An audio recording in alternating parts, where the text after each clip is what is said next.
So, performances? Tom Hardy was the best. Does Leo give a good performance in this? He gives a very physical... Yeah, sort of. Well, it depends how you interpret it. In terms of having like a really clear character with internal depth, then no. Yeah. Because I ultimately didn't feel like I even... But that's not his fault, because he doesn't say very much or anything. But then, like, by the same return, we were talking about Tom Hardy. Tom Hardy's the better character. Yeah, he's more interesting. Like, Tom Hardy, like, I understand his motive, I understand what he's doing, I understand his place in the world. I didn't really understand Leo's. Yeah. Like I said, he felt like a Mary Sue to me. He just could do everything. He's got everything. He can survive the wilderness, he can read a map, he knows how to hunt fish and, like, and there's no, like, yeah. No arc or anything. He doesn't really grow as a character. No, it's just he's going on a quest of revenge. All these films are like that in a way, though, because they have to sort of... It has to make it believable that he would survive in this kind of extreme climate. So he has to know it already and stuff. True, but you know, like... It's because, as well as being a survival film, it is a western as well. Yeah, because there's all the Native American elements as well. Yeah. All that stuff felt a bit weird with like the plot line about the Native American tribe looking for the missing daughter. Yeah. But I suppose that was added in there so you didn't have scenes of just Leo walking around the woods all the time. Yeah. So I kind of get why that was put in there. But I would have just enjoyed it more if it was just... If this film had no dialogue... That would be amazing. It would have been absolutely stunning, yeah. Yeah, you're just like... Well, you've got the 20 minutes introduced all story where he's attacked by a bear and then left for dead. And then he just goes to hunt people and goes to kill them. Yeah. That's all you need, yeah. I think the best scene of the film is the first 10-15 minutes. That bit where the Native Americans attack him is stunning. That is amazing, pretty much all one shot. Yeah. And it's absolutely amazing looking. Beautifully choreographed, it feels real and physical in the middle of it, and yeah, I've never quite seen a battle scene kind of done that way before. Yeah. Really draws you in straight away. Yeah. Any kind of dips. And then you have the bear attack, which I think is quite unintentionally funny. Yeah. In a way it is, yeah. Well, it's the fact it just keeps going on and on and on and on. He tries to shoot the bear, but he comes back, he's like... It's hilarious when the bear goes off for a bit, and I thought the scene was over, and it just comes back. I remember the part where Leo like falls down the hill, and then the bear falls on top of it. There's some really intentionally funny moments. Yeah. I got a few giggles when we went to go see it. Yeah. But yeah, you just get this sense that Iñárritu didn't have a lot of faith just in the actual story and wanted to legitimise it with arty scenes, which is kind of what I felt about Birdman. Well, he's an art house filmmaker. Like, I think these early films are the best. Amores Perros. And, yeah, I've heard that's good. That's good. And 21 Grams is pretty good. That one's going towards this sort of stuff. Like Babel, the film he did, is terrible. Oh yeah. It's for how everything's connected. Oh, right. It tells three separate stories. In Mexico, Brad Pitt's wife is shot, and then he has to look after her. And it's also about his Mexican maid looking after his children. And it's also about a woman in Japan who's deaf. Oh right. And it's all about how everything's connected. It's a terrible film, is Babel. Yeah, see, that just kind of just backs up the point even more. Yeah, his films are like arty for no legitimate reason. Yeah.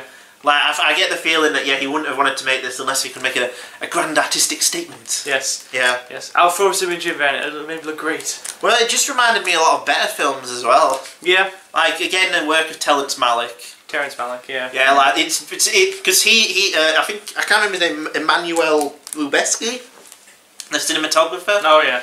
He also shot Gravity and Birdman as well. Oh yeah. Because I think he won Best Cinematographer for both of them, and he's on track to win for this as well. Yeah, yeah. He's like, like the best cinematographer probably working today. But like, he shot like The Tree of Life as well. And have you seen The Tree of Life? I've seen bits of it. I love The Tree of Life. Yeah. It's really that's a pretentious film and all that like works. Well, that's it. Yeah, I don't know what separates it.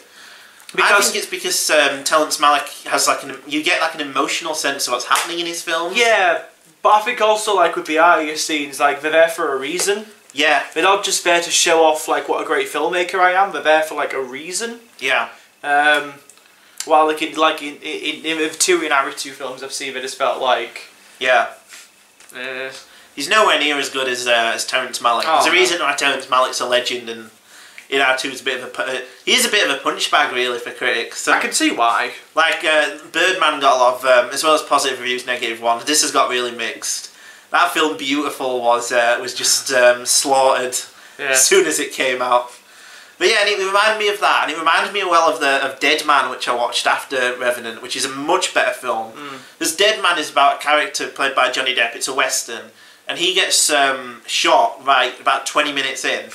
It's the same thing as Back to the Future 3. He gets shot and he's dying throughout the film from this bullet, which they can't remove because it's too close to his heart. So he knows he's going to die like in a few days, and he just has to sort of survive this hellish, nightmarish western wilderness. But that film is like openly existential because he knows he's going to die, and he has this Indian called Nobody that he talks to throughout the whole film. So it's like it's a really great it's openly philosophical but works. Yeah. Because the themes and ideas are built into the imagery. Every image feels like it's there for a reason, and there's nothing in it like he sees a ghost or something like that. It all takes everything at face value, and yeah, I just feel like this could have been a great film. Are you saying that Iñárritu is trying too hard? Essentially, yeah. Yeah. Like I don't. I mean, he's free to do whatever he wants as a filmmaker. Oh yeah, he's clearly very talented. And on a technical level, he knows how to do shots and things. Yeah, yeah, he knows how to kind of subvert your expectations and like like the style of Birdman, or the style of this, and it's obviously he knows what he's doing. It's just I wish he could fill his scenes with something. There's a behind-the-scenes documentary about Morris Pellos, which I turned off because he was like at the beginning of every film, I had to throw I think it was roses or something, and he had the whole no that was it. He gave every member of crew and cast a candle, and they lit a candle on the first day of shooting to symbolise how they were a family and how they were going to make this profound artistic statement. I suppose you had to do that multiple times on a set of a Revenant. That was just how they had to light. All the different crew members. Yeah. Oh, you're new. Here's a candle. Here's a candle. But yeah, stuff like that. He just sounds. He does sound like a sort of stereotypical, like I'm an artist. I think about kind of like a spoof of like a. Yeah, you know what I mean. Yeah. I'm going to say Bergman, but I don't think he's as arty as everyone says. There must be other ones that are like. I mean, like with Bergman, with like the Seventh Seal, obviously that's like the art house film. Yeah. But like that, obviously that is filled with symbolism and meaning. It's a film about the Black Death. Yeah. But there's obviously more going on under the surface. Yeah. And then the whole chess game they play at the start of the film, whether that's in his head who's actually seeing it or not, it's kind of up to you. But like it's metaphorical for the rest of the film. Yeah. Life is a game of chess. You don't know where the next move's going to take you. Yeah. But it's a layered film. Bergman knew how to construct these scenes, and it was 90 minutes. Yeah. Perfect. He's a master, one of the best filmmakers of all time. Yeah. So it just felt completely different from everything else that was there. I also felt like he was and like the Tom Hardy bits that were great, like were there because it was realistic and harsh. That's it. Yeah, like I could understand his character. I could understand his character, and it made sense within the universe it was in. Because he was saying that, my life's shit. Like all I got is my work and my money, so I need to go back and get them bear pelts. I'm like, okay, fine, I understand that. And he's been scalped, and it's great. Yeah, he was scalped. He just lived a shit life. Yeah. But like I said, I don't want to come down. It sounds like I'm coming down hard on the film, because I am going to give like an 8 out of 10. I think it's 7 actually. 7, okay. When I came out of the film, I thought it was a 10, and then I started thinking about it and thought, oh no, it's not. Yeah. It's also quite repetitive, I think, as well, though, in the middle. Yeah. It's just like, Leo does this, now he does this, now people attack him and he runs in the water, and now he does this. Yeah. I also felt like he wanted to punish the audience. Yeah. And make them, the audience will feel like shit during this film, during this scene. They're gonna walk out of the movie. Yeah, like, if they don't feel the cold, it is not a good film. Yeah. All I could think of was, like, how George Lucas would have made the film. Because I read his comment saying, I could have filmed it on a green screen and we all could have had coffee and we all could have been happy, but the film probably would have been shit. Yeah. And I was thinking was, of how George Lucas would have made the film. Yeah. Like the Native Americans be replaced by CGI aliens or something. Yeah. Yeah. Yeah. I don't know though. It's like all that effort and stuff's commendable, but if it's made a film where like there's massive problems with it. Well, that's the thing. Yeah. Like with Apocalypse Now, so the production was hellish, but like he somehow managed to make a great film out of it. Yeah. Somehow. Yeah. But I think that's more because Francis Ford Coppola's more of an entertainer and a showman. He's more interested in giving the audience something to grab hold of. Well, ultimately in all, it's that his sort of what he was aiming for with that film was more literary as well. That's it. And he had a real deep love of sort of character and everything. Like you think of the vivid characters in that, like obviously Willard and Kurtz and the guy who's played by Robert Duvall. Yeah. Like, all that kind of stuff's great and it works and it's cinematic and it's, like the characters you care about. In this, I couldn't even name any of the characters other than Fitzgerald and Hugh Glass. Hugh Glass. Hugh Glass. Hugh Glass. Yeah. But yeah, it's a good cinematic experience, but it has massive major flaws as an actual film. It's in the script. Yeah. Yeah, it's issues with the script and you know what we're trying to do. Plus, I don't want to come down hard on the film because I do commend. Yeah. Like, visually it's one of the best looking films I've ever seen. I just wish I could. Do you know that it was originally going to be filmed by Wong Kar-wai? No, not Wong Kar-wai. The guy who did the Vengeance trilogy. Oh, Park Chan-wook. Yeah. Really? Yeah, it went through multiple. Originally, it was going to be. Akira Goldstein, who wrote Batman and Robin. And then it was going to be John Hillicoat, and it was going to star Christian Bale. Oh yeah. Who and then it was going to be him with someone else. But I can't. Yeah, it was originally going to Chan Park-wook. Park Chan-wook. That would have been great if Park Chan-wook did it. Yeah, but I think he walked away because the project just proved impossible. Yeah. Until Iñárritu stepped in. Apparently he was emboldened by the success of Birdman, I think. Yeah. And they just gave him like as much because this film went like massively over budget. Oh yeah, it started like 60 million and it ballooned to like 150 million by the end of it. Yeah. Just insane. Yeah. But yeah, good. It's all right. 7 out of 10, I think. I'm giving it an 8. As a cinematic experience, it's like a 10. Because it is an amazing looking film and it sounds great and it's quite visceral, but it's just got major flaws as a film. Yeah. Yeah. What do you think it will win the Best Picture?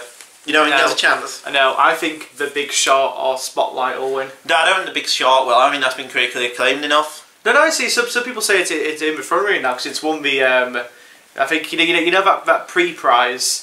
Oh, the Golden Globes. No, it wasn't the Golden Globes. It was another one. It was like an Academy one. Oh yeah. And they say that like generally, if whichever one wins that one, it's pretty much going to be the.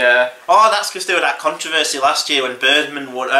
Boyhood won that one, and everyone thought Boyhood was going to win. It took everyone by surprise when Birdman won. Yeah. I don't think they'll give it to him twice after Birdman as well. No. Yeah, usually they try and avoid that kind of stuff. I think it'll be. It's hard to call this year. Yeah. I don't know who's going to be Best Director. I hope they give it to George Miller. Yeah, I don't think they will. They should. They should do, yeah. George Miller's been working in the industry for decades now, and he's come back. He's like ancient, and he's made this really great, exciting, visceral action film. Yeah. I think it'd be a great statement to give it to him. I hope Iñárritu doesn't win. I hope he doesn't either. Because then it just inflates his ego anymore. Imagine his next film if he did. Because this film's made a lot of money and all. Oh, yeah. So yeah, imagine if he wins that, his next film will be like massively ambitious. It'll make like The Revenant look like I don't know, look like A Walk in the Park. A Walk in the Park, yeah. Jeez, I'm just trying to imagine what that'd be. It'd be like a space opera. I also got like a post-apocalyptic epic. Yeah, Leo is. It would be an adaptation of War and Peace or Gravity's Rainbow or The Odyssey or. No, he'll do a filmic adaptation of Finnegan's Wake. That'll be his next film if he wins. What's it called? What's that other Thomas Pynchon book? Against the Day. Against the Day. The 1,200 page one. Oh, that other one. Mason and Dixon. Mason and Dixon. Yeah, that could be quite good. That could be quite. You know, Paul Thomas Anderson was going to make a film of that. Really? Yeah, but they wouldn't give him. I don't think he'll get the budget for it. After Incoherent Vice. He was going to do it before Incoherent Vice. Oh yeah. He was going to do it in like the night. He was going to do it after Bookie Nights. Oh my god. Yeah. But anyway, we've gone way off topic now. But yeah, so any closing thoughts on The Revenant? I would recommend seeing it. Yeah. Definitely go see it. It's worth a watch. Definitely on the big screen. I wouldn't on DVD. Yeah, you'd lose the effect. Yeah. I don't know how a general audience member would react to it. It's... There was some shuffling of the seats in my screening. Some people walked out in mine. Yeah. Some like really young girls went to see it. Probably because they fancy Leo. Yeah. Yeah. But the trailers for this were hilarious, like, you know, a big serious art film. And they played that film, The Brothers Grimsby trailer. Yeah, yeah. Which had a joke about someone having to suck poison from Mark Strong's penis. Oh my god. Oh yeah. And it has like, yeah, a visibly bored Ian McShane. Yeah. Yeah. Now Ian McShane. Yeah, what a shame. It's anyway, that's way off. Yeah. Did you did you have any flashbacks to Deadwood when watching it? No, I didn't actually. No. The characters in Deadwood are much more vivid and alive. Yeah. The dialogue's much better. Yeah. It's just better in every way. Yeah. Anyway, yeah, The Revenant. It's good-ish. Yeah.